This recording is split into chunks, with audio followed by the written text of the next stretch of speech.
Hello students, आज आपका हमारे चैनल में बहुत बहुत स्वागत है। चैनल का नाम आप जान लीजिए, active classes for science and maths.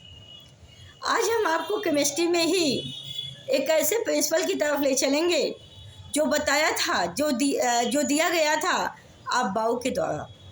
Aufbau ने ये कहा था कि feeling of the electrons in the orbitals takes place from lower energy level to higher energy level।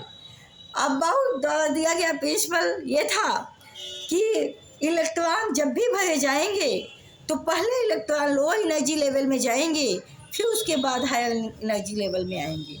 तो इनका क्रम जो था ये क्रम था, देखिए, n is equal to 1, n is equal to 2, n is equal to 3, n is equal to 4, n is equal to 5, n is equal to 6, n is equal to 7, n is equal to 8। ये principal quantum number है।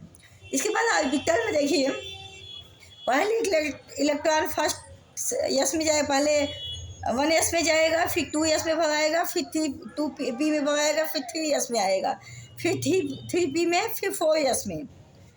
देखिए, जबकि आपको लगेगा क्या कि हमें 3d में भरना चाहिए, लेकिन नहीं, क्योंकि इसकी एनर्जी इससे कम होती है, इसलिए इसमें पहले जाएगा इलेक्ट्रॉन, फिर 3d में जाएगा क्योंकि इसकी एनर्जी इससे ज़्यादा है, फिर 4p में इलेक्ट्रॉन फिलिंग होगा, फिर इलेक्ट्रॉन जो फिलअप किया जाएगा 5s में किया जाएगा।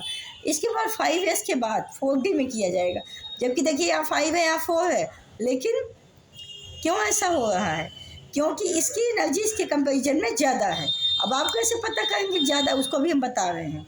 तो इलेक्ट्रॉन फिर 4d में जाएगा, फिर इसके बाद 5p में, फिर इसके बाद जो बचेगा इलेक्ट्रॉन 6s में। हम ये नहीं कहते कि इलेक्ट्रॉन ऐसे भरते चले जाइए, जहाँ तक आपको इलेक्ट्रॉनिक कॉन्फ़िगरेशन वहीं पे आप रोक देंगे, लेकिन जहाँ तक अगर आगे तक भरना है तो आप ऐसे भरते जाइए। 6s के बाद 4f भराएगा, 4f के बाद फिलअप होगा इलेक्ट्रॉन 5d में, फिर 6p में, फिर 7s में, फिर 5f में, फिर 6d में, फिर 7p में, फिर 8s में। इस तरह इलेक्ट्रॉन का फिलिंग होगा अकॉर्डिंग टू अफबाउ ने यही कहा था कि एनर्जी लेवल जो होगी, जिसकी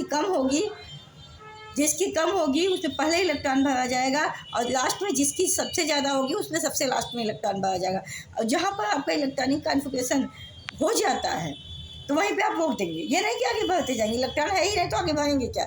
ये आगे तक इलेक्ट्रॉन है, ज़्यादा एटॉमिक नंबर है, बड़े एटॉमिक नंबर है, तो यहाँ तक इलेक्ट्रॉन भरे जा सकते हैं। अब हम आपको बता दें कि कैसे आपको ये पता चलेगा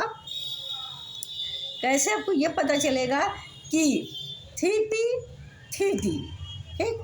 आप कैसे कहेंगे 3p के बाद 3d भरना चाहिए? क्यों आप 4s भरिए? देखिए, बता दे, देखिए 4s और 3d के केस में, देखिए 4s के केस में और 3d के केस में, देखिए जब हम इसका n प्लस l वैल्यू निकालेंगे, मतलब प्रिंसिपल क्वांटम नंबर निकालेंगे, एजीमुथल क्वांटम नंबर निकालेंगे, तो इसके लिए प्रिंसिपल क्वांटम नंबर 4 है और s के लिए एजीमुथल क्वांटम नंबर 0 होता है, तो इसकी वैल्यू क्या आ जाएगी? 4 आ जाएगी। लेकिन इसका देखिए, जब इसके लिए n प्लस l की वैल्यू निकालेंगे तो इसकी वैल्यू, तो n की वैल्यू प्रिंसिपल क्वांटम नंबर 3 है, बट l के लिए जो d की वैल्यू आती है, s के लिए 0 होती है, p के लिए कितनी होती है?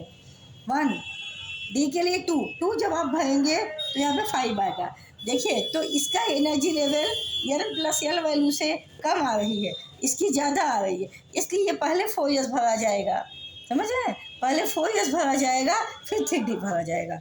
इसी तरह क्या हो कि भी केस है कि अगर आपको ये पता करना किसकी एनर्जी ज़्यादा है किसकी कम, तो आप जो है n प्लस l वैल्यू से कैलकुलेट करिएगा।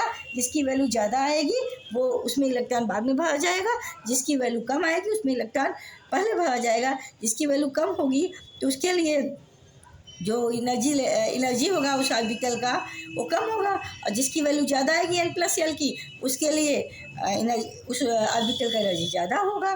तो आप ये समझ लीजिए, हम आपको बता दें कि s के लिए l की वैल्यू 0 होती है l के लिए, और p के लिए 1 होती है, d के लिए 2 होती है, f के लिए 3 होती है। अब प्रिंसिपल क्वांटम नंबर आप कहाँ से पाएंगे? जैसे d ऑर्बिटल ये सब तो आपको दिखी हुआ है, वैल्यू आप रख लेंगे। प्रिंसिपल क्वांटम नंबर कहाँ से मिलेगा? ये जो वैल्यू दिख रही है 6, 5, 4, ये n की वैल्यू है प्रिंसिपल क्वांटम नंबर। इस तरह से आप एनर्जी समझ लेंगे कौन से लो एनर्जी लेवल का है, कौन से हाई एनर्जी लेवल का है, जो लो एनर्जी लेवल का होगा वो ऑर्बिटल आप पहले भरेंगे। ये कैलकुलेट कैसे करेंगे, n+l वैल्यू से। जिसकी वैल्यू कम आएगी वो ऑर्बिटल पहले भरा जाएगा, जिसकी वैल्यू ज़्यादा आएगी वो ऑर्बिटल बाद में भरा जाएगा। भले ही ये देखने में 3D और 4S लग रहा हो, उससे क्या, उससे में लेना देना नहीं है। तो आज हम आपको अबाव प्रिंसिपल के बारे में विस्तार से हमने आपको बताया, आप इसको नोट कर लीजिए। ये इलेक्ट्रॉनिक कॉन्फ़िगरेशन में बहुत काम आता है, कैसे इलेक्ट्रॉन भरे जाते हैं। तो इसी तरह से इलेक्ट्रॉन फिलअप किया जाता है। तो आज के लिए फ्रेंड्स इतना ही, और कल आपको नेक्स्ट टॉपिक के साथ मिलेंगे। अगर आपको हमारी वीडियो पसंद आती है तो इसको लाइक सब्सक्राइब शेयर ज़रूर करिएगा। और अगर आपको कोई प्रॉब्लम होती कमेंट बॉक्स में इसको डाल दीजिए, ताकि हम आपकी प्रॉब्लम को दूर कर सकें। Bye bye, good night, all the best, take care, thank you so